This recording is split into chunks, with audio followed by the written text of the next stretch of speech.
Hello friends, कला master के YouTube channel पर एक बार फिर से आप सभी का स्वागत है। कैसे हैं आप सभी लोग? आशा करती हूँ आप सभी अच्छे होंगे। आज बहुत दिनों के बाद आपकी क्लास चल रही है। आज हम लोग पढ़ेंगे पाश्चात्य कला। ये खुद का बनाया नोट्स नहीं है, ये एक किताब आई है, बहुत सारे बच्चों के पास होगी भी। ये दृष्टि नवरत्न पब्लिकेशन की एक रिमाइंडर आई हुई है। ये वहाँ से लिया गया है जो आज आपको पढ़ाया जाएगा। तो बहुत सारे लोगों के पास ये बुक नहीं होगी।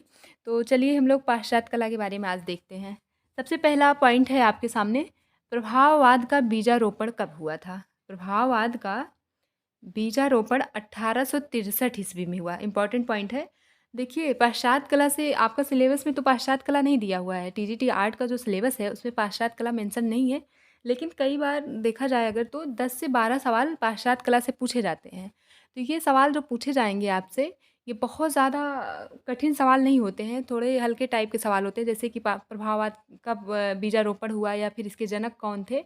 बहुत सिंपल सवाल पूछे जाते हैं, इसलिए बहुत डीप में पढ़ने की ज़रूरत नहीं है आपको।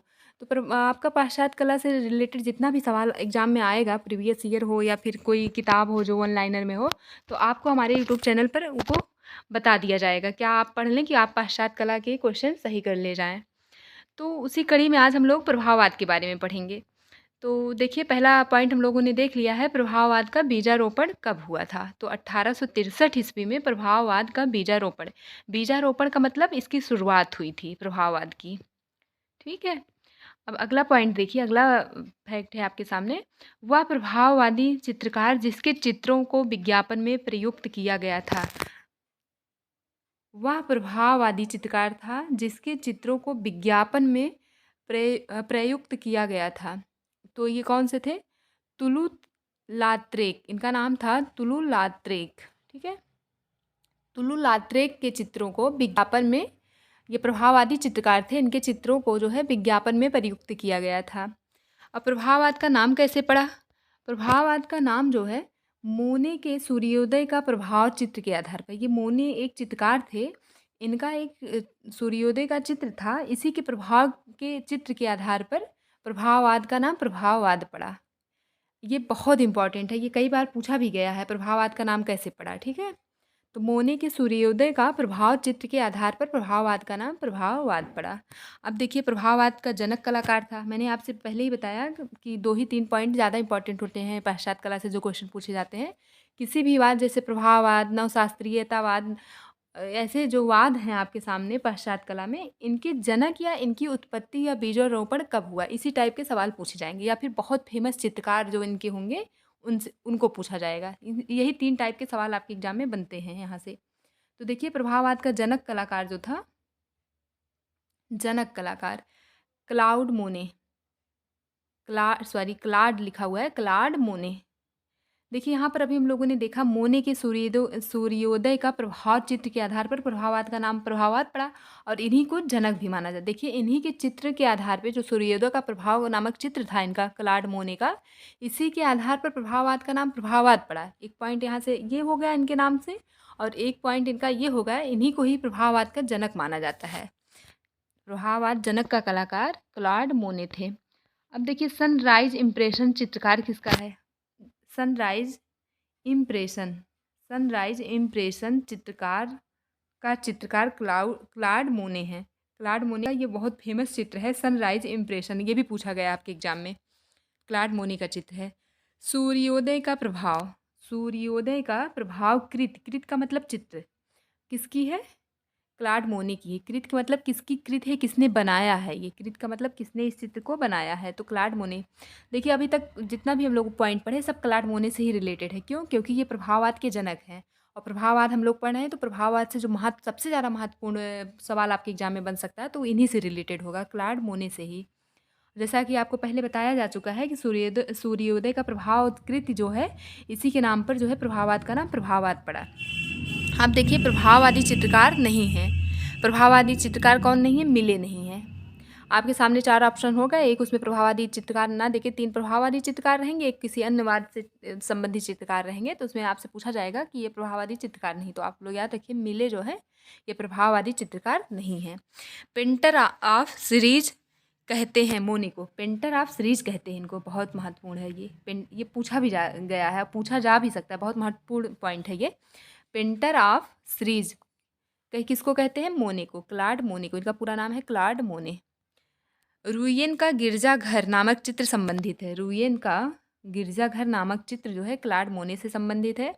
और ये जो है प्रभाववाद के मुख्य चित्रकार थे। देखिए, ये प्रभाववाद के मुख्य चित्रकार, प्रभाववाद के जनक, प्रभाववाद इनका जो चित्रकार सूर्योदय का प्रभाव, इसके नाम पर प्रभाववाद का नाम पड़ा। तो क्लॉड मोने, आप खुद अब समझ गए होंगे कितने ज़्यादा महत्वपूर्ण हो गए आपके लिए। क्लॉड मोने चित्रकार थे प्रभाववाद कला आंदोलन के। क्लॉड मोने जो थे वो प्रभाववाद कला आंदोलन के चित्रकार थे। कि घास का ढेर चित्र मालिका चित्रित करने वाले कलाकार का नाम क्या है? मोने। मोने, क्लॉड मोने, इनका पूरा नाम है क्लॉड मोने। ये घास का ढेर चित्र मालिका चित्रित करने वाले कलाकार का नाम है मोने। आप बस इतना याद रखिए, घास का ढेर नामक चित्र किसका है? मोने का है। इंद्रधनुषीयवाद के नाम से पुकारा गया, बहुत महत्वपूर्ण है। इंद्रधनुषीयवाद के नाम से प्रभाववाद को पुकारा जाता है, ये आप लोग जरूर याद रखिए। इंद्रधनुषीयवाद के नाम से किसको जाना जाता है? प्रभाववाद को। आपसे पूछा जाएगा प्रभाववाद का दूसरा नाम क्या है, तो इंद्रधनुषीयवाद जो है प्रभाववाद को कहा जाता है। वाटर लिली नामक पेंटिंग श्रृंखला बनाई गई थी, ये भी पूछा गया है एग्जाम में। ये टीजीटी में भी कई बार पूछा गया, पीजीटी में तो बहुत बार पूछा गया है। वाटर लिली नामक पेंटिंग श्रृंखला बनाई गई थी, मोने द्वारा बनाई गई है। वाटर लिली नामक पेंटिंग श्रृंखला, ये देखिए श्रृंखला का मतलब है एक ही चित्र नहीं, उसमें कई ढेर सारे चित्र हैं। वाटर लिली उसका नाम रखा गया है, तो वो श्रृंखला उसी को कहा जाता है। जैसे एक पेंटिंग बनी है तो उसको एक चित्र आप बोलेंगे। अगर एक ही चित्रों में कई चित्र बनाए गए हैं या फिर एक बुक में कई चित्रण हुए हैं, उसी को श्रृंखला बोलते हैं। टर्नर कलाकार हैं प्रभाववाद के। आप लोग जैसे अभी देखा हम लोगों ने, मिली जो है प्रभाववाद के चित्रकार नहीं है, वैसे इस टाइप का भी सवाल आपसे पूछा जा सकता है कि निम्नलिखित में से कौन सा प्रभाववाद का कलाकार है। तो टर्नर नामक कलाकार जो हैं वो प्रभाववाद के कलाकार या चित्रकार हैं। इनका जो प्रमुख चित्र है इंग्लिश भूदृश्य, इंग्लिश भूदृश्य जो चित्र है किसका है? टर्नर का। इंग्लिश भूदृश्य नामक चित्र जो है टर्नर नामक चित्रकार का है। टर्नर जाने जाते हैं भूदृश्य चित्रकार। देखिए, यही सवाल घुमा के पूछ लिया। मैंने आपको कई बार बताया भी है, सवाल वही रहेंगे। कई बार क्या होता है, इतना घुमा के पूछ लेते हैं तो ऐसा लगता है मुझे ये वाला सवाल नहीं आ रहा है। आप अगर प्रश्न ध्यान से 2 से 3 बार पढ़ेंगे तो आपको उसका आंसर आसानी से मिल जाएगा। यही सवाल ऊपर देखिए कैसे पूछा है, नीचे देखिए कैसे पूछा है। ऊपर पूछा है कि इंग्लिश भूदृश्य के चित्रकार हैं टर्नर हैं, और नीचे लिखा है टर्नर जाने जाते हैं भूदृश्य चित्रकारी के लिए, चित्रकार के लिए। ठीक। वह लैंडस्केप चित्रकार जिसने प्रभाववादियों को प्रेरणा दी। वह लैंडस्केप चित्रकार इनको माना जाता है जिसने प्रभाववादियों को प्रेरणा दी थी टर्नर ने दिया था। ये भी बहुत महत्वपूर्ण पॉइंट है। लैंडस्केप बनाए, लैंडस्केप का मतलब यही भूदृश्य, इंग्लिश भूदृश्य, यहाँ जो पॉइंट पढ़ा यही है, सेम यही है और यही है। लैंडस्केप किसने बनाया? अंग्रेज चित्रकार टर्नर ने बनाए लैंडस्केप। दी फाइटिंग टेम्परेरी चित्र है टर्नर का। दी फाइटिंग टेम्परेरी चित्र है टर्नर का चित्र है। इंग्लैंड के प्रमुख दृश्य चित्रकार का नाम है। देखिए, यही सवाल कितनी बार रिपीट करके आया आपके एग्जाम में। इंग्लैंड के प्रमुख भूदृश्य चित्रकार का नाम है कांस्टेबल। क्या नाम है? कांस्टेबल है। ठीक है। ब्रिटिश दृश्य चित्रकार का नाम है जॉन कांस्टेबल। इन्हीं का नाम जॉन कांस्टेबल, पूरा नाम इनका है जॉन्स कांस्टेबल। अब आगे देखते हैं, जॉन्स कांस्टेबल संबंधित हैं इंग्लिश रोमांटिक पेंटिंग से। Johns constable English romantic painting से संबंधित है। अगला पॉइंट है आपका, यूरोपीय कला का भूदृश्य चित्रण कलाकार हैं। यूरोपीय कला का भूदृश्य चित्रण कलाकार है कांस्टेबल। भूदृश्य चित्रण कलाकार जो हैं कांस्टेबल हैं। अगला पॉइंट बहुत महत्वपूर्ण है, प्रसिद्ध महिला प्रभाववादी कलाकार मेरी कैसेट। इनका नाम है मेरी कैसेट, इसको आप लोग याद रखिए। ये प्रसिद्ध महिला प्रभाववादी कलाकार है मेरी कैसेट। ये पूछा गया है, पूछा भी जा सकता है आगे भी। अगला पॉइंट है आपका, प्रभाववाद का मुख्य तत्व क्या है? ये भी महत्वपूर्ण है।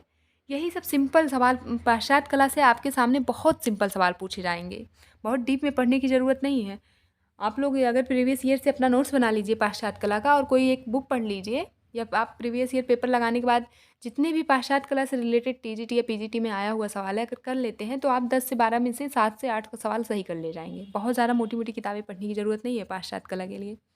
तो देखिए प्रभाववाद का मुख्य तत्व क्या है? प्रकाश का बदलता प्रभाव, ये इसका मुख्य तत्व है। यानी इसी की वजह से प्रभाववाद को प्रभाववाद माना जाता है। ठीक है, प्रभाववाद का मुख्य तत्व माना गया है प्रकाश का बदलता प्रभाव। जो चित्रों में प्रकाश का प्रभाव बदलता हुआ दिखाई देगा वही प्रभाववाद का मुख्य तत्व माना जाता है। दी बात, ये भी पूछा गया है। दी बात, अगर आप लोग प्रीवियस ईयर का पेपर लगा लिए होंगे तो ये सब आपको पता होगा। दी बात नामक चित्र चित्रित किया था किसने? माने ने। इनका पूरा क्या नाम है? क्लॉड माने। भारतीय कलाकारों में प्रभाववाद का प्रभाव है। देखिए कितना अच्छा सवाल है ये। भारतीय कलाकारों में प्रभाववाद का प्रभाव किसके ऊपर है? राम किंकर। इनका पूरा नाम याद है आपको? राम किंकर वैज। इनका पूरा नाम क्या है? राम किंकर वैज। इनके चित्रों पर प्रभाववाद का प्रभाव देखा जाता है। भारतीय कला, ये बहुत महत्वपूर्ण है, ये भी पूछा जा सकता है। अगला पॉइंट है सैलोज मुखर्जी की कला है प्रभाववादी प्रकार की। सैलोज मुखर्जी की कला है प्रभाववादी प्रकार की। ये भी भारतीय कलाकार हैं। सैलोज मुखर्जी बंगाल के थे। मुखर्जी, जो जितने भी मुखर्जी होते हैं वो बंगाल के ही होते हैं। दास हो गए, मुखर्जी हो गए, ये सब बंगाल के हैं। तो देखिए सब ऊपर वाला जो पॉइंट था आपका, भारतीय कलाकारों में प्रभाववाद का प्रभाव है राम किंकर बैज पर, और सैलोज मुखर्जी की कला है प्रभाववादी प्रकार की। अगर आपके एग्जाम में दोनों में से कोई एक होंगे वही आपका आंसर होगा। दोनों के चित्रों पर प्रभाववाद का प्रभाव देखा जाता है। ऑप्टिकल मिक्सचर प्रभाववाद आंदोलन से संबंधित है। ऑप्टिकल मिक्सचर जो है किससे संबंधित है? प्रभाववाद आंदोलन से। ये भी इम्पोर्टेंट है, प्रभाववाद आंदोलन से संबंधित है ऑप्टिकल मिक्सचर। अगला पॉइंट है आपका प्रभाववादी चित्रों का मूल उद्देश्य था। विषय पर क्षणिक दृष्टि के प्रभाव का चित्रण। अभी देखिए यहाँ पर जो हम लोगों ने पढ़ा तत्व पूछा है, प्रभाववाद का मुख्य तत्व क्या है? ये प्रकाश का बदलता प्रभाव है प्रभाववाद का मुख्य तत्व। लेकिन यहाँ पर जो क्वेश्चन है आपका, प्रभाववादी चित्रों का मूल उद्देश्य, दोनों में अंतर है। ठीक है, ऐसे ही अगर देखिए आप पढ़ के तो जाएंगे तत्व, प्रकाश प्रभाववाद का महत्वपूर्ण तत्व क्या है? प्रकाश का बदलता प्रभाव हो गया। लेकिन अगर आपके एग्जाम में पूछ लिया कि प्रभाववादी चित्रों का मूल उद्देश्य क्या था, तो आप लोग वही करके चले आएंगे, जबकि दोनों में बहुत अंतर है। यही माइन्यूट ऑब्जर्वेशन करके अगर आप लोग पढ़ेंगे तो आप लोग ज़्यादा से ज़्यादा मैक्सिमम सवाल को सही करके आएंगे। तो देखिए प्रभाववादी चित्रों का मूल उद्देश्य था विषय पर क्षणिक दृष्टि के प्रभाव का चित्रण। विषय पर क्षणिक दृष्टि के प्रभाव का चित्रण, ये उद्देश्य था। जो विषय होता था चित्रों का, उस पर क्षणिक दृष्टि जो डाली जाती है उसके प्रभाव का चित्रण। ठीक है, ये प्रभाववादी चित्रों का मूल उद्देश्य था। Singers at the bar. Singers at the bar चित्र है किसका? प्रभाववादी कलाकार डेगा। देखिए सिंगर के नाम के जैसे लग भी रहे हैं, डेगा। इनका नाम क्या था? डेगा। इनका चित्र था सिंगर्स एट द बार। ये प्रभाववादी कलाकार थे। बैले नृत्यों को चित्रित करने वाले प्रभाववादी कलाकार का नाम है बैले नृत्य। देखिए इनके नाम से ही पता चल जा रहा है कि बैले नृत्य हो गया, सिंगर्स एट द बार हो गया, ये सब इनके चित्रों को चित्रित करने वाले कलाकार का क्या नाम है? डेगा। थोड़ा सा आप कॉमन सेंस भी लगाएंगे। अगर ऐसे सवाल आपको नहीं भी आ रहे हैं तो नाम से आप लोग पता कर सकते हैं कि इसका आंसर क्या होगा। एडगर डेगा द्वारा चित्रित प्रसिद्ध चित्र बैले नर्तकी संबंधित है। यहाँ नर्तकी या नर्तक नृत्य की जगह इंग्लिश भी आ सकता है, जैसे कि यहाँ नृत्यों की जगह डांस आ सकता है। तो कई बार आपका जो चित्र होता है वो अंग्रेजी में ही दे देते हैं, कई बार हिंदी में देते हैं। ठीक है, तो इनका डेगा का पूरा नाम क्या है? एडगर डेगा। इनके द्वारा चित्रित प्रसिद्ध चित्र है। देखिए अब मैंने आपको बताया भी है, जो बहुत फेमस चीज़ें होंगी पाश्चात्य कला से रिलेटेड वही आपके एग्जाम में पूछी जाएंगी। तो एडगर डेगा का प्रसिद्ध चित्र है बैले नर्तकी। ये प्रभाववाद से संबंधित कलाकार हैं। इनका देखिए दो चीज़ इम्पॉर्टेंट है, इनका चित्र क्या है और ये किस वाद से संबंधित चित्रकार हैं। ठीक, बैले रिहर्सल चित्रित किया गया। यही देखिए सवाल कितनी बार घुमा घुमा के, बैले रिहर्सल, बैले नर्तकी, बैले नृत्यों, ये सब एक ही चित्र है, बस क्वेश्चन को घुमा घुमा के पूछा गया है। बैले रिहर्सल चित्रित किया गया है डेगा द्वारा। डेगा द्वारा, इनका पूरा नाम था एडगर डेरा। ये प्रभाववाद से संबंधित कलाकार हैं। फ्रांस के कलाकार जिसने नर्तकियों को अपने चित्रण की विषय वस्तु बनाया। देखिए यहाँ ऊपर हम लोगों ने देखा बार, एक देखिए सिंगर्स एट द बार, बार जो होता है, जो क्लब होते हैं उसी को बार बोला जाता है। तो इसीलिए आप ऐसे ही कॉमन सेंस लगा सकते हैं कि किसने जो है बैले डांस इंग्लिश डांस होता है, ठीक है। और किसने जो है बार के ऊपर, बार को मतलब क्लब के ऊपर चित्रण बनाया है। तो यहाँ आप कॉमन सेंस भी लगा सकते हैं कि नर्तकियों को अपने चित्रण की विषय वस्तु के रूप में किसने रखा होगा। तो कौन है ये, डेगा। और एक पॉइंट आप लोग याद रखिए, ये कहाँ के कलाकार हैं, फ्रांस के हैं। ये भी पूछा गया है कई बार, किसी चित्रकार का नाम देके उनका रहने का स्थान या फिर निवास पूछा जा सकता है, कहाँ के रहे हैं ये। तो डेगा फ्रांस के कलाकार हैं। द मॉर्निंग बाथ का चित्रकार डेगा थे। द मॉर्निंग या द मॉर्निंग बाथ के चित्रकार थे डेगा। वह कलाकार जिसने पेस्टल रंगों तथा गतिशील फोटोग्राफिक आकृतियों के द्वारा चित्र निर्माण कार्य किया हुआ है एडगर डेरा। गतिशील फोटोग्राफी, गतिशील तो होगा ही नृत्य में, डांस में। तो यहाँ से आप थोड़ा सोचिएगा कि जो है ज़्यादातर डांसिंग फॉर्म में चित्रण किसने किया है, तो एडगर एडगर डेगा ने किया है। तो इन्होंने पेस्टल रंगों का प्रयोग किया है और गतिशील फोटोग्राफिक आकृतियों के द्वारा चित्र निर्माण कार्य किया है। गतिशील तभी तो होगा जब नृत्यों में तो गतिशील दिखाना ज़रूरी होगा, और इन्होंने नृत्य के ऊपर ज़्यादा चित्रकारी की है, ठीक है। जॉर्ज मूर का व्यक्ति चित्र कृति है। जॉर्ज मूर जो है,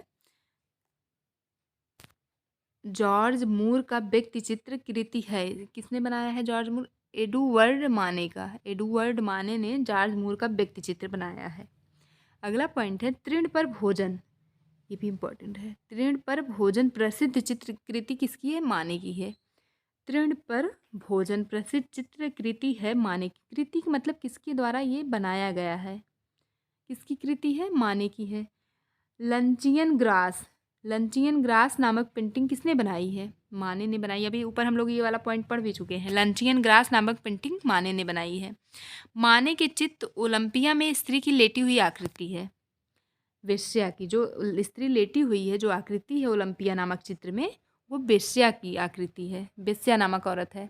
जैसे स्त्री भी कई है होती हैं, तो इसमें जो इनका चित्र है माने का ओलंपिया, इसमें जो इन्होंने लेटी हुई स्त्री को चित्रण किया है वो वेश्या नामक स्त्री लेटी हुई है, वेश्या स्त्री है वो, ठीक है। और क्या नाम है इनके चित्र का, आपसे इतना डीप में नहीं हो सकता पूछा जाए, आपसे सिर्फ ये पूछ लेंगे ओलंपिया जो है किसका चित्र है, तो ये माने का चित्र है। और कई बार बहुत अच्छा क्वेश्चन बनाएंगे तो पूछा भी जा सकता है कि ओलंपिया नामक चित्र में स्त्री हुई लेटी हुई आकृति किसकी है, तो वो एक वेश्या है, ठीक है। आज के लिए इतना ही, हम मिलेंगे अगले लेक्चर में। Thank you so much.